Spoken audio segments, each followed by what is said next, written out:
study for the SATs. We got to do this. We got to do that. I played games that helped them think it is, and do but stuff. what I'm the saying handwriting, the job experiences, but the more formal academic sort of. Oh, because you were definitely book smart, where I was not. At the end of the day, I'm bringing a 6-year-old and a 4-year-old into the bank, right? And not even 30. And they're asking questions about the stepped rate CD promotion that they're offering, right? Was this before or after the target experiences of saying you have a big penis? Oh, no, God damn. We've had an interesting household. But, I mean, you know, and this is both of us, right? I mean, like, we always taught you guys math and stuff, but we always taught you how money works, right? How tax on the we dollar. were great bartenders at family parties and having our jars named Philip tip jars. Named Philip the tip jar. But I mean, I think a lot of games came into aspect as they were growing up. Interacting I mean, with the adults. Pinnacles but like the crib. But again, whether they know it or not, that was intentful, right? Yeah. We played those games with intent to help them socialize, think on the fly. Well, and get up the math again, right? Strategize. Again, right? I mean, I again, bringing a 6-year-old and a 4-year-old into a bank, right? And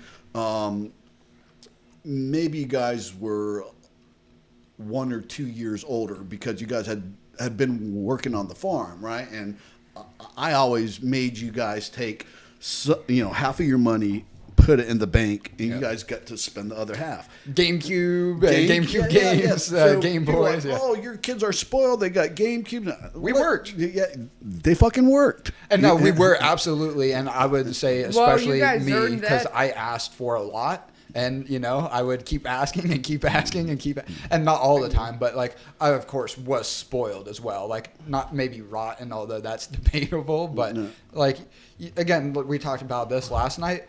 We were never like, as far as like, especially around here, globally, of course, rich, right? But as far as like around here, we were never like the rich ones of, this area. But like, we also never felt like money was ever a real problem. Like, we were going to have dinner on the table. Like we're going to lose the house or whatever. And like there might have been, in the background, but again, like Josh and I like literally had like maybe not always in the moment, but especially looking back, like a very idealistic childhood, like allowed to be children, but also preparing us in a way that, again, I don't think many kids do you remember how much the GameCube cost?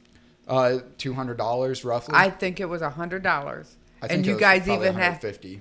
And you guys had figured out how much you would even need in tax to pay that. And that was also the summer that you learned that Ohio does not tax food. Yeah. Because you guys had gone to walking to like Wendy's or Wendy's. You went to Wendy's from Grandma's. Yep. And you came back and you're like, wow, the hamburger was 99 cents and it was 99 cents. It wasn't $1.04 or whatever, because you guys had figured out the tax down here. Yeah. And then when you went up there, you didn't have to worry about the tax on the food that you purchased. He goes up to the bank teller, right, and asks to see a statement.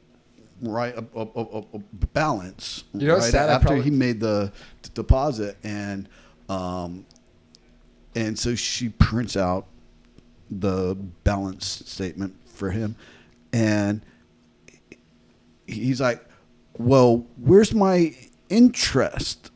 And the bank teller says, "Well, we pay it by the quarter, right?" And again, they knew how money worked. And Jacob says, "You're only paying me a quarter to use my money?" Right? And the teller was like, no.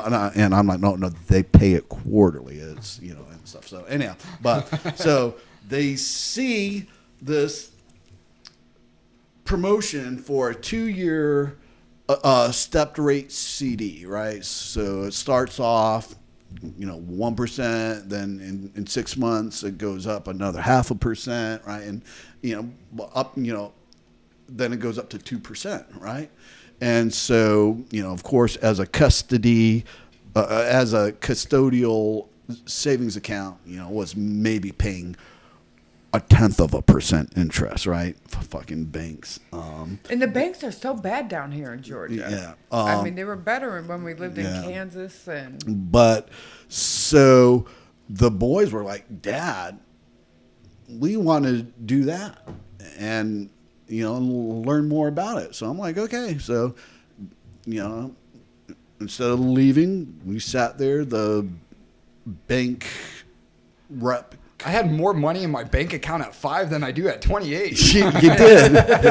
Yes, you did. And so he comes out and, Josh asks, I want to find out more about the stepped rate CD and stuff. And so the guy, he looks at me and starts explaining it. I'm like, hey, I know how it works. He asked you. He's asking you.